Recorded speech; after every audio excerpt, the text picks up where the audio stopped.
Olá, boa noite. Clientes que têm planos de saúde se sentem lesados em Sorocaba. Na hora da venda, a conversa é uma, mas na hora da maior necessidade, tudo muda. As consultas médicas fazem parte da rotina de Luciana. O filho dela, José, de 7 anos, tem hidrocefalia e precisa de acompanhamento. No começo do ano, ele teve que ficar internado. Ele broncoaspirou comida, então ele ficou 15 dias na UTI, né? E mais 5 no quarto, 20 dias internado. O que ela não contava é que o convênio que a família paga há 2 anos cortaria o atendimento ao garoto. Meses depois da internação, Luciana recebeu uma carta informando que o contrato seria rescindido. Eu recebi a carta que ia ser rescindido o contrato. Daí eu fui lá, né, no convênio. Eles falaram para mim aguardar um telefonema. Aguardei o telefonema, falei com a pessoa, ele me alegou que foi custo devido ao UTI. A família já entrou na justiça, mas enquanto a situação não é resolvida, o medo é com relação ao atendimento de urgência. Ele tem convulsão constantemente, eu preciso de emergência perto da minha casa, e o hospital é bem perto. E a gente paga porque precisa, e ele não pode ficar sem mesmo. Luciana não é a única que enfrenta problemas com essa empresa de convênio médico. Os boletos estão pagos, mas Pedro também recebeu uma carta dizendo que a esposa dele seria cortada do plano de saúde. Nos últimos meses, ela precisou de atendimento com mais frequência. A filha foi procurar saber o que está acontecendo com base nesse telegrama que ela recebeu, e a informação simplesmente que deram que estava sendo muito alto o custo do uso, né, que começou a usar o plano. E disseram que era muito alto e que não compensaria. O modelo de plano é empresarial e se fosse mudar para particular, a mensalidade seria abusiva. Minha filha falou, mas e se eu quiser fazer individual só no caso para minha esposa, que ela é dependente desse plano da empresa. Aí, simplesmente passaram uma tabela absurda pela faixa etária dela de um valor de R$1.500 e poucos mensais, se quisesse continuar com o plano. Nos 2 casos, o corte no plano de saúde está no contrato. Esse advogado explica que, mesmo assim, o consumidor pode exigir os direitos. Nos contratos de adesão é retirado do consumidor o direito de negociar os termos do contrato. Ou ele aceita todas as cláusulas impostas pela empresa, ou ele não contrata. Existindo cláusula que restrinja direito do consumidor ou que vede o exercício de algum direito do consumidor, o Poder Judiciário, por meio de uma ação judicial, declara essa cláusula nula e aplica a legislação. Empresas do segmento de saúde não podem cortar o cliente por gastos, já que tem gente que paga por anos e às vezes nem usa o serviço. Existe uma compensação e que a jurisprudência trata isso como risco do negócio. É um negócio, esse negócio em determinados momentos eu ganho, em determinados momentos eu perco. Então não pode simplesmente punir aquele que por um problema de saúde gastou mais e ficar com aquele que pagou menos do que utilizou. E para evitar problemas, o Procon alerta o que deve ser observado na hora de contratar um convênio médico. No caso de planos familiares individuais, o prazo de vigência mínima é 12 meses. No plano coletivo, como é o caso dos empresariais, é livre negociação entre a empresa, a entidade, tá, e a operadora de saúde. Então é preciso se certificar do prazo de vigência do contrato. A gente tem um acompanhamento médico, já está acostumado com aqueles médicos, né, determinados, que é a confiança que a gente adquire. E o que acontece? A partir disso aí a gente teve que procurar, minha filha procurando um novo plano, aí tem aquele período de carência. A gente paga, a gente não quer usar mesmo, né? Muito menos uma UTI. Que absurdo, né? E em nota, o plano de saúde Intermédica informou que na assinatura dos respectivos contratos, as pessoas confirmam conhecer e estar de acordo com as cláusulas e condições estabelecidas e conforme determinação contratual. As 2 denúncias de contratos foram previamente informadas aos contratantes, através de uma comunicação formal e com um mínimo de 60 dias de antecedência. Por isso fica a dica, tem que ler tudo e reler junto com o advogado. Criança espera atendimento na Santa Casa de Sorocaba por mais de 3 horas dentro de uma ambulância. A neta de Dona Fátima, que está com catapora, passou mal. De madrugada, a mulher correu com a criança para o PA da Zona Oeste. E aí que os problemas começaram. Ela ficou no isolamento, esperando uma vaga aqui da Santa Casa.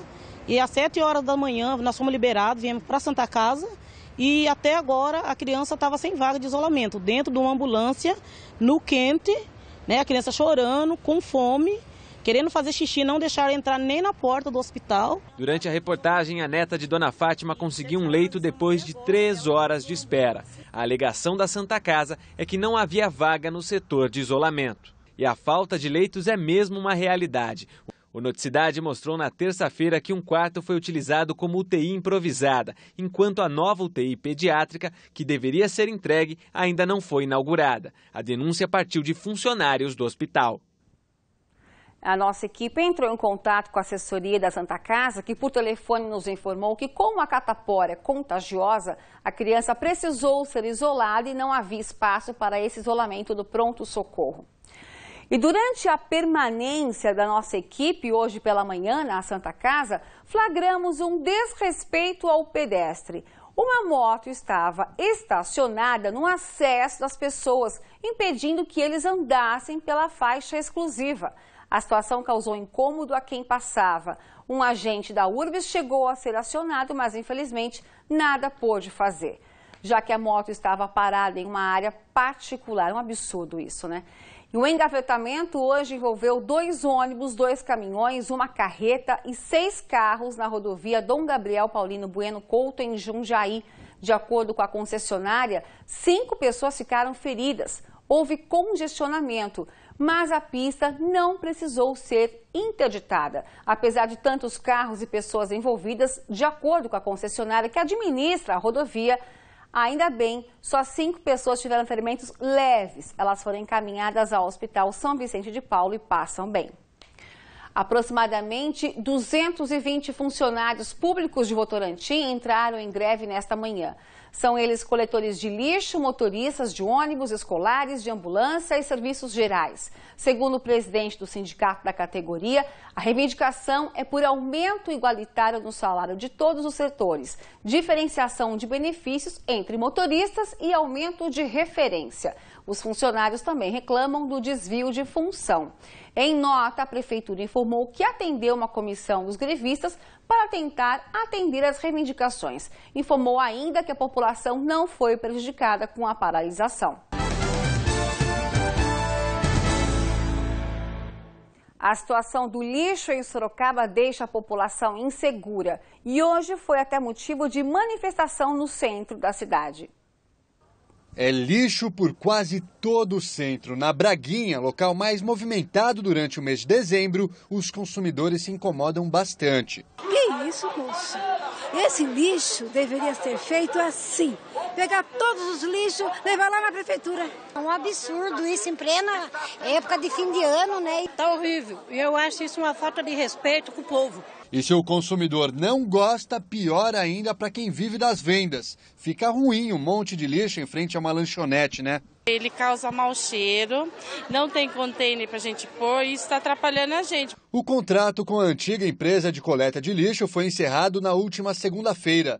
A Gomes Lourenço recolheu alguns containers, despejando tudo no chão. Desde sábado, um consórcio de 3 empresas executa o serviço, mas ninguém vê.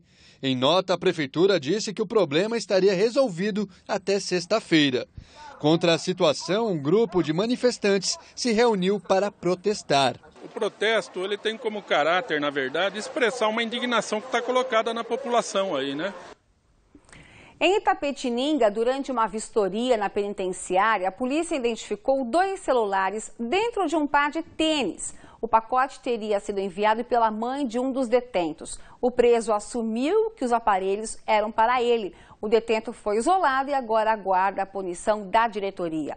E na mesma penitenciária, ainda durante a revista, a polícia identificou cocaína dentro de um pacote de leite em pó. A droga foi apreendida e a visitante que estava com o pacote acabou detida. Já no CDP de Sorocaba, 3 mulheres foram presas, suspeitas de tentar entrar na unidade com drogas. De acordo com a polícia, elas admitiram esconder porções de maconha nas partes íntimas. Elas foram presas em flagrante. O Ministério Público do Trabalho condenou a empresa Citrosuco de Itapetininga a pagar uma indenização de 5 milhões de reais por danos morais coletivos. Segundo o Ministério Público, foram flagrados alojamentos de colhedores de laranja no bairro Bom Retiro, na cidade, em condições precárias. A Prefeitura de Sorocaba e as empresas responsáveis pela obra de demolição e construção do shopping Cianê terão que pagar uma pensão de 18,5 salários mínimos por mês, o equivalente a R$ 12.400, aos familiares de Adilson Nunes Filho, que morreu em dezembro do ano passado, quando parte de um muro do shopping desabou. De acordo com o juiz da Vara da Fazenda Pública de Sorocaba, José Eduardo Marcondes Machado, a decisão é provisória e ainda cabe recurso. Um homem de 51 anos foi preso com explosivos em uma casa no bairro Itapeva, em Votorantim. Segundo a Polícia Militar, com ele foram encontrados 10 metros de explosivos, 6 unidades de espoleta com pavio e R$14 mil. O suspeito foi encaminhado ao CDP de Sorocaba. Durante a tarde desta quinta-feira, a chuva causou vários prejuízos em Sorocaba. O temporal derrubou esta árvore na Vila Santana. Ninguém ficou ferido. Já no centro, a rua Leopoldo Machado ficou alagada. E ainda no centro, a decoração de Natal também ficou danificada. Um telespectador enviou a imagem deste semáforo, agora sim você vê o semáforo, que caiu com o temporal no bairro Árvore Grande. O muro da Escola Municipal Flávio de Souza, que fica na zona norte de Sorocaba, desabou. Apesar do susto, ninguém ficou ferido. Ainda em Sorocaba, casas do Jardim Maria Antônia Prado e Vila Santana foram destelhadas. A assessoria da Prefeitura informou que a Defesa Civil está tomando as providências necessárias. E lembrando que o telefone do bombeiro é 193 e da Defesa Civil 199. E em São Roque, com a chuva, uma árvore caiu em cima de um ônibus na rodovia René Benedito. E segundo os bombeiros, um passageiro ficou levemente ferido. Ainda por conta da chuva, agora há pouco, um acidente envolveu um carro e um caminhão na rodovia que dá acesso a Castelo Branco, em São Roque, e deixou 2 feridos. Viaturas ainda estão atendendo a ocorrência. E hoje cedo, no mesmo lugar, uma batida entre um ônibus e um carro deixou 2 pessoas feridas. De acordo com a polícia, o ônibus levava 40 passageiros para uma empresa metalúrgica. Foram 2 únicas vítimas, como eu já disse, que estavam no carro. Um grande congestionamento se formou nos 2 lados da rodovia, que ficou com o tráfego prejudicado por mais de meia hora. E a sexta-feira deve ser de chuva a qualquer hora do dia. Veja.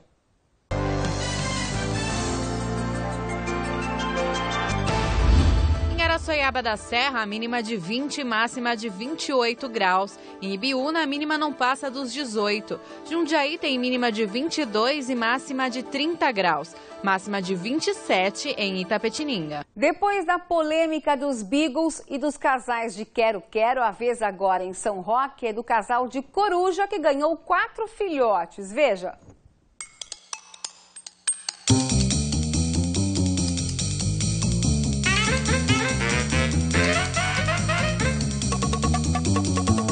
O lugar escolhido foi incomum, debaixo de uma sala de aula no Instituto Federal de São Roque. E claro que elas já viraram alvo da curiosidade das pessoas. Não é comum você ver coruja assim tão perto da comunidade mesmo, né?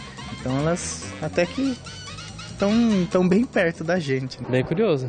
Embaixo de uma sala assim é difícil ver assim. A espécie é conhecida como buraqueira, porque costuma usar tocas e cupinzeiros para a moradia. O animal pode ser encontrado em todo o continente americano e seus hábitos são diferentes das outras corujas. Ela tem bastante atividade diurna, que não é muito comum para as corujas.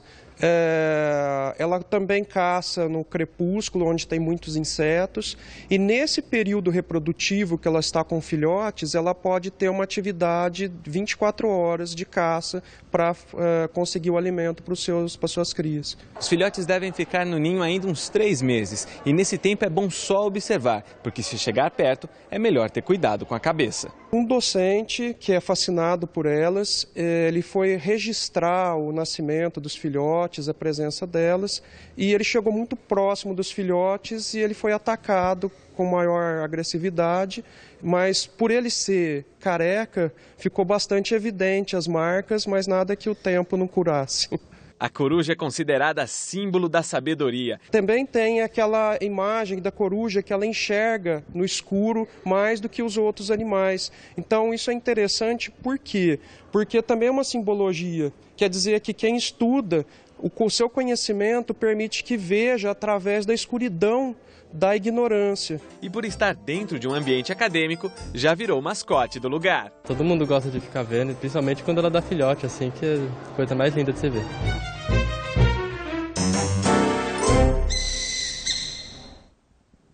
São Roque vai ficar conhecida como a cidade protetora dos animais. O Noite Cidade termina aqui. Tenha uma excelente noite. Até amanhã.